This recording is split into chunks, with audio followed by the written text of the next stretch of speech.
Filme aktorius gali pasirodyti vos kelias minutės, bet labiau įsimins nei pagrindinis veikėjas. Šiais metais tarp 5 geriausių antro plano moterų aktorių matome tas, kurių vaidyba tikrai įsiminė.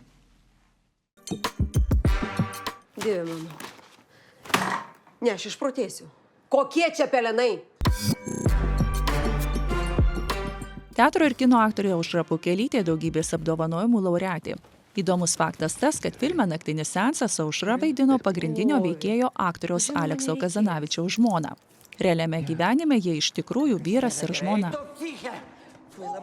Kur jau aš dingsiu?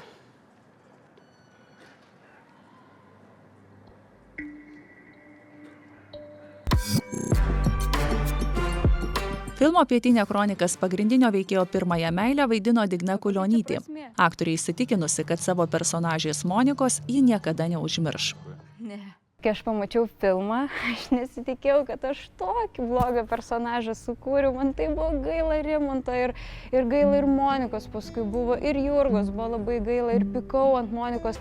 Arba tu paskubi, arba gali grįžti atgal ir daužytis kiek nori. Aš varu namo. Aš negaliu nematyti ir neprisiminti, kas vyko už kadro, apie ką kalbėjom, apie ką juokavom, dėl ko jaudinausi aš, su kokiais demonais ten viduj kovojau irgi su savim, kad pavyktų, nepavyktų, tas vidinis kritikas kažkada išlįsdavo. Nu. Visai Jurgai gal tinka, jo. Sakau, parodysiu. O jeigu nežinosiu, ką atsakyti, tai tiesiog. Filme Pietinė kronikas vaidinusi Irena Sikorskytė taip įsijautė į Šiaulių rajono Jurgos vaidmenį, kad net tikri šiauliečiai galvoja, kad Irena kilusi būtent iš to krašto, ne ji iš Kauno. Kalba, dialektas ir gal tas išvaizdos pokytis buvo toks... Ne tai, kad tai buvo siurprizas, bet tai buvo kardinalus pokytis. Užsimerk, nežiūrėk. Dabar gali atsimerkti. Viskas tvarkoja. Čia grinai pačiai geriausia Šiaulių poeta kartu. Buvau užsispaudusi ir man jį padėjo vėl atsiskleisti. Taip kažkaip atsipalaiduoti, kitom akim pradėti žiūrėti gyvenimą. A, Girdi, alaus gal nori? Nenoriu. Aktorė, atlikėja, renginių vedėja ir neblogai televizijos užkulisius pažįstanti Lina Rastokaitė šiltai prisijaukino virtuvės šefę Bruknę, kurią įkūnijo filme Gardutė. Balandėlį pavadinau. Labai įsimylėjau ją, nes visą laiką ieškojau pozityvo. Kas jas stumia į priekį, kai jau žmogus taip elgiasi. Ir empatija aš ją pažiūrėjau, man gaila trupučiuką jos buvo.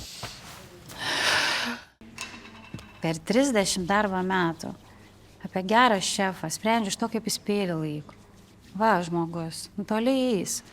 Tu lesk save pamatyti. Labai džiaugiuosi, kad susitikau su tikrais šefais.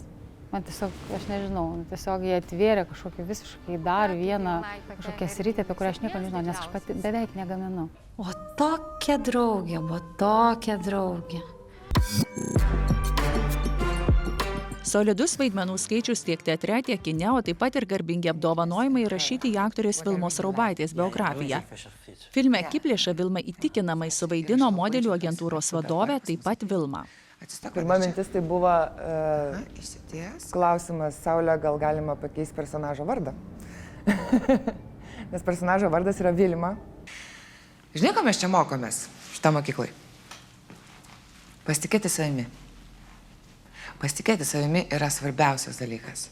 Aš ieškau inspiracijų tame kažkokių tarp menininkų, kurie geba labai įkvėpti, pavyzdžiui, ir nebūtinai parduoti gerą dalyką.